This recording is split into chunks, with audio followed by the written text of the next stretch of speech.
What's up, y'all? This your boy Do It All, Dupre Kelly, and you chilling right here with the sit down with my man Dante. I'm telling you, man, if you over there, you're not over here. Dante, the sit down, your boy Do It All, Laws of the Underground. Excuse me, Councilman Kelly. Trying not to sit the bench or be dead in the stench. I maneuvered through a drought and returned all drenched. I was taught to persevere when caught in a pinch. There are gangsters and hustlers. All right, Councilman Dupre Kelly, thank you so much for taking some time and speaking with us. Appreciate it. Let's catch people up who exactly you are. I mean, you're a councilman now, but you had a life before this. So let's just give a little introduction. You were 1/3 of a phenomenal rap group, Lords of the Underground. That's right. Shout out to Funky Man and DJ Lord Jazz. Definitely. Absolutely. Tell us a little bit about those days and what started you in the rap career. Man, what started me in the rap career probably was my uncle Darryl. He came home with a record from the Army called Rapper's Delight by the Sugar Hill Gang. Come on now. And when he came home from the Army, he needed a place to live. So he moved in with his sister, who was my mother. We gave him the extra room. I used to smell this funny aroma coming out of the room, which I now know is cannabis. All right. And, Legal. Legal now. Have the shoebox all the time. He used to fight praying mantis in the shoebox. That's old school. That's Enter the Dragon. Yeah. And but more importantly, he was listening to this 12-inch record that was really like 12 inches, probably 12 minutes long back then. And it wasn't what my mother was playing in the living room. You know, she was playing Shaka Khan and Evelyn Champagne King and Sam and Dave and James Brown. Sure. But this wasn't that, you know. So I gravitated to his room. And when he left out of the room, he said, you know, don't go in my room and touch my records or anything. Right. And of course, I don't know how I found out to get the knife or the credit card and crack the door open. It's creative. And I went in there and listened to the record anyway and fell in love with hip hop. Going from a rapper to a councilman is kind of a big change, people would agree. What sparked your activism to move you in that direction? I think going from a rapper to an activist in these days and times is a big change. But in the beginning of times of hip hop and rappers, it wasn't a big change. You know, you had Melly Mel with The Message. Of course. You know, you had X-Clan, Public Enemy, and De La Soul, and, you know, Queen Latifah. Who you calling the, you know, it was things social like that. It was social Yeah. commentary. And I think that hip hop has always been political in the sense of, you know, we fought for things that we didn't have. We fought to be included. And I'm talking about the culture of hip hop because we came off of the boots of Black Panthers party and the movement. You know, that's what Pac always talked about, you know. So we came from that era. But as years went by, you know, and it started to become a money grab, a bag grab, whatever grabs the money the most is the things that get promoted and marketed the most.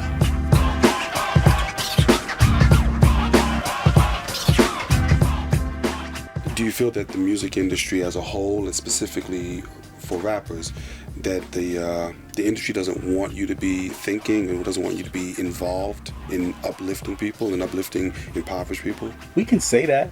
We can have the argument all day, you know, but there is something to question anytime that a group of individuals who come from black and brown, you know, areas, locations, locales, or anytime they get involved in something that is beneficial, not just monetarily, but mentally, spiritually, physically. The reason why I say that is because when you're a free thinker, man, that's powerful. You know, you get to think about what you want, what you need, what you want to do for a community. I think that when you limit the thinking of people, when you put thoughts into a box, that's when you have a problem. Being a free thinker is amazing because it gives you the opportunity to explore. You're not limited by your area code. Not at all. It ain't where you're from, it's where you're at. That's right. Seriously. Keeping with the culture of hip hop, and this is I don't say a dirty area, but something that has crept up a lot of times throughout the various decades of hip hop is beef. We were saying before, you got LL Cool J had beef with Kool Moe Dee. Shout out to both of them. UTFO had beef with Roxanne Shante. R.I.P. Kango. Absolutely. R.I.P. the entire UTFO. Well, Kango and Ice. Educated Rapper. Yes. So both Shout out to Ice, but but are still with us. Both Ices shout are out to still with Ice, us. but Educated Rapper was a beast.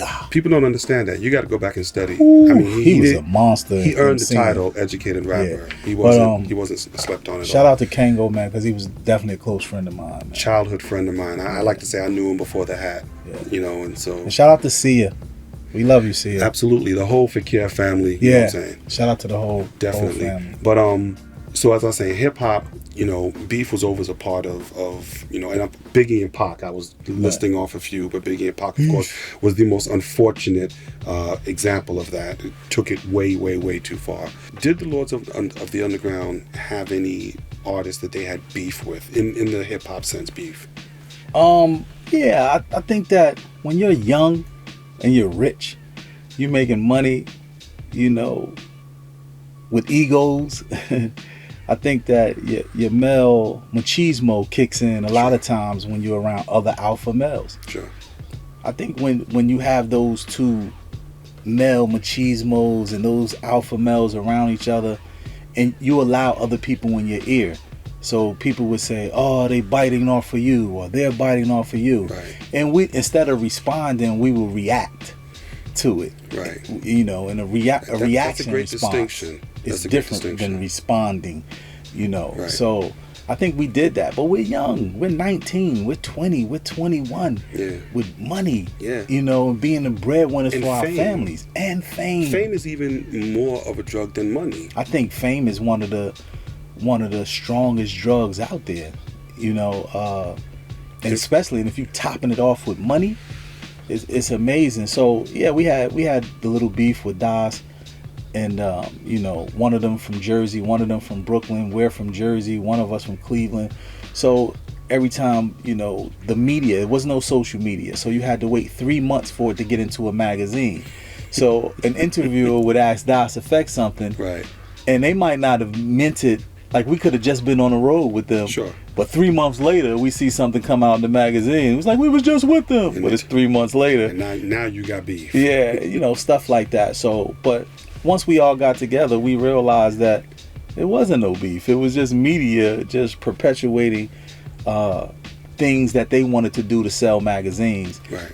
When you're young, you do youthful things. You think as a child. You react as a child. Right. You respond as a child. Sure. And when you get older, you put those childish things aside, behind you. Right. Aside. And I believe that's what we did. Which councilmen or other political officials do you think you might have some beef with? I want all. Nah, I'm only kidding. You want that smoke? Nah, not at all. I mean, it's different beef. Beef is when you got to get 5 votes in my city, and you don't get them. Right. But there's no beef with adults. There's no beef. There's politics. Sometimes the way that you deal with it on the street, with the way that you deal with challenges, the way that you deal with confrontation in your personal life, you can't deal with that way in politics, right? Not. In politics, you learn that there's no permanent friends and there's no permanent enemies. So that's how you deal with beef. Because we might have a disagreement on a project, but tomorrow we might have the same idea about a project.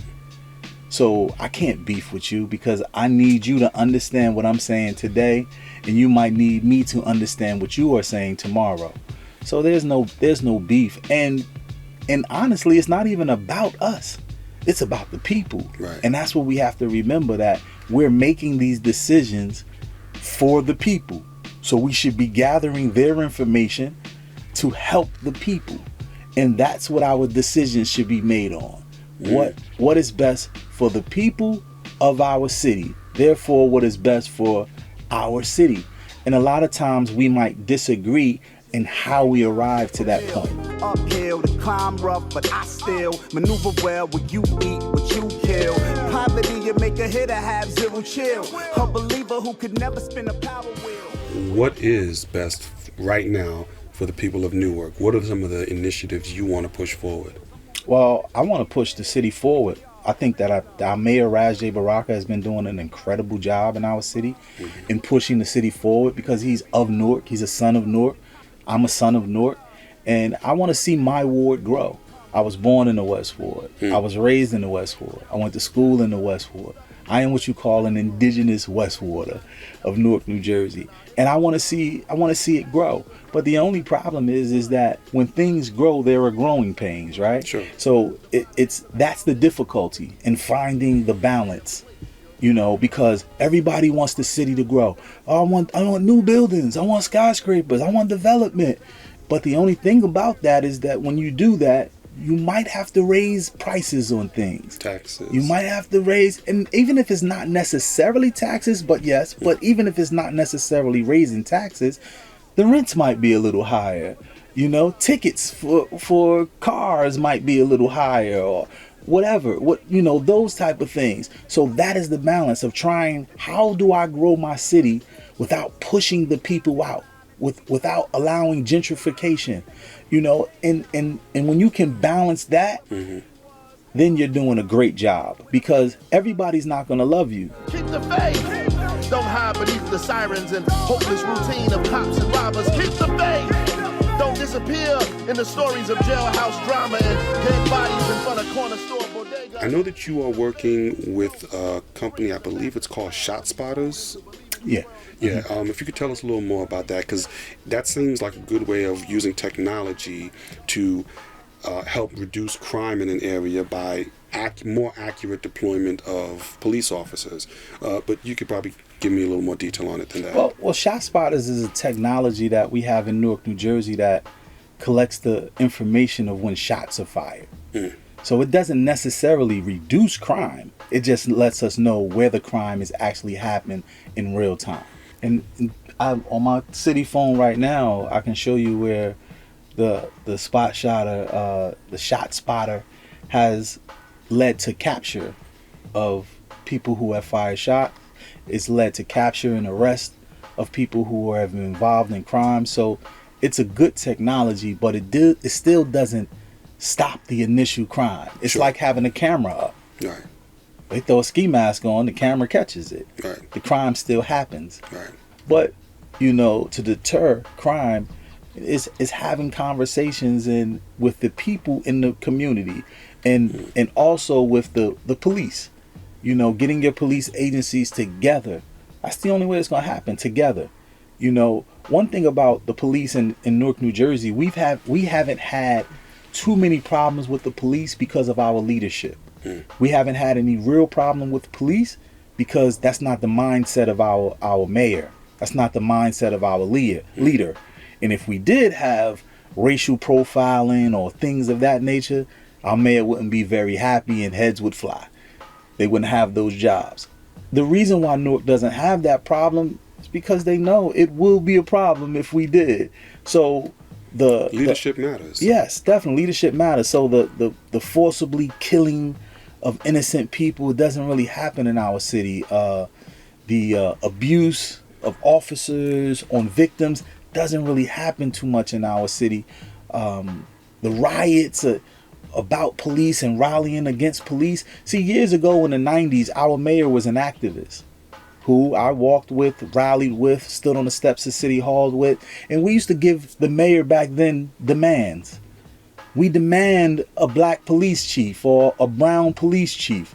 We demand directors of these organizations. We demand, now we have all the demands. Right. We have the black and brown police. We have the tools. Now what are we going to do with the tools? Right. Now that's the answer. Right. And I believe in revitalization of a community when it's not up to par when it should be. I believe in revitalization, but not just brick and mortar. I believe in revitalization of the mindset of the people.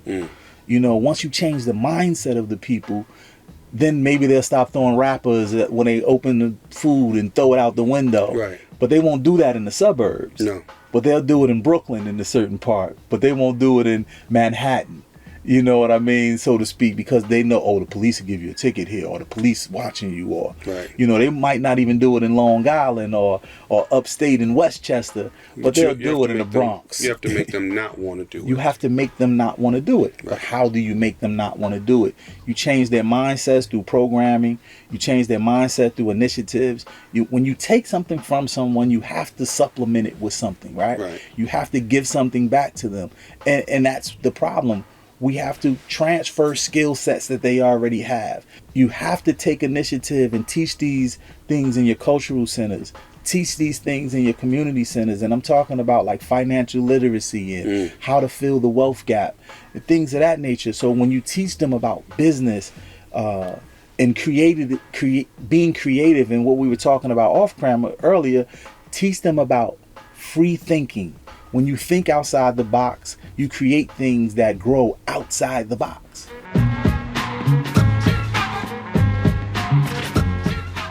Going from a rapper, a platinum selling rapper, I don't want to discount that, to a councilman, that's a bit of a mind shift. What inspired you to do that? What's the hardest part about going from using your words on beats to sell records? Now you're using your words to change people's mindsets and get initiatives passed through. So how do you utilize your skills as a rapper to become a more effective politician, or is there any bridge between the two? I think there's a correlation between it. Some subtle, some more prevalent. But I think that one, you use your words to create your reality, right? And with politics, it's not just about using your words. You have to use your actions to create the reality. Because they don't really just go off of the words. They want to see receipts. You know, we're talking about local politics. One of the most important politics. It's more important than state level. It's more important than federal. Governing and campaigning and rapping, you know, all of them are different. Governing, you really have to be there for the people. You have to make decisions for the people. So you have to ask yourself, how do I make the decisions for hundreds of thousands of people, right? And where making a rap record, you're making a decision of what you like in a way that you pray and hope that hundreds or millions of people love it. Right? You can't hope or pray that millions of people love it. Not for two terms. Not with politics. You have to be more decisive. You have to be more in tune with the people. See, in order to make change for people that are in pain, you have to be close to the pain. Even in hip hop, I think the people who make the best records are the people who are most honest, who let you into their lives. One of Stevie Wonder's biggest records was the record when he told you the story about the birth of his child. You know, one of the biggest records that Marvin Gaye has ever made is when he told you about how he was breaking up and getting a divorce from his lady. You know, so in politics, I think the biggest impact that you have is when you get the information from the people that are in pain and you bring forth solutions together. But the politician has the tools to help bring forth the change. That's the way that I like to govern. Now, you still live in Newark. That's right. So you're close to the pain of the people. Close to the pain of the people. All right. Well, let's hope that as you begin your journey in this political office, bring some peace to the people of Newark. Councilman Dupre Kelly, thank you so much. Thank you, King. For taking some time. Brother. Appreciate it, man. Appreciate you. Good luck with the show, too. All right. Tune in, man. This is where it's at. If you over there, you ain't where it's at, man.